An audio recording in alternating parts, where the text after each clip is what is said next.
Mastering polite requests. Do you mind if? Hello everyone. Welcome to another exciting episode where we delve into the world of conversational English. Today, we'll focus on the expression, "Do you mind if?" which is commonly used for making polite requests. By the end of this video, you'll understand how to use this phrase correctly and feel more confident when making requests in English. Do you mind if is a polite and indirect way to make a request or ask for permission. It is used when we want to respect the feelings or convenience of the other person. Let's take a simple example.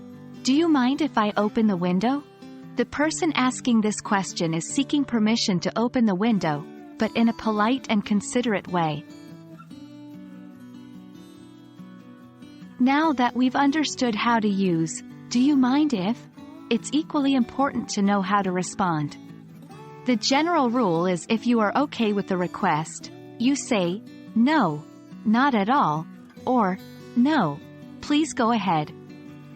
If you are not okay with the request, you can say, "Yes, I do mind," or simply, "I would rather you didn't." Let's practice with some examples. Do you mind if I sit here? No, not at all. Please feel free. Yes, I do mind. I'm expecting someone. Now, let's put our knowledge into practice with some listening and comprehension exercises. I will say a sentence using, "Do you mind if?" and you will need to comprehend the request and think about possible responses. Exercise 1. Do you mind if I switch off the lights? Exercise 2. Do you mind if we take a short break? Exercise 3. Do you mind if I borrow your pen? Exercise 4. Do you mind if we start the meeting earlier?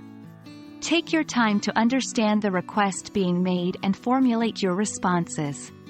Feel free to pause the video and replay the exercises as needed. And that wraps up our exploration of the phrase, "Do you mind if?"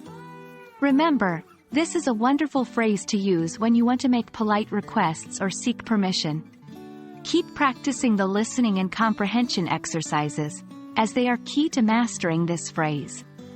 Thank you for joining today's episode, and I hope you found it helpful.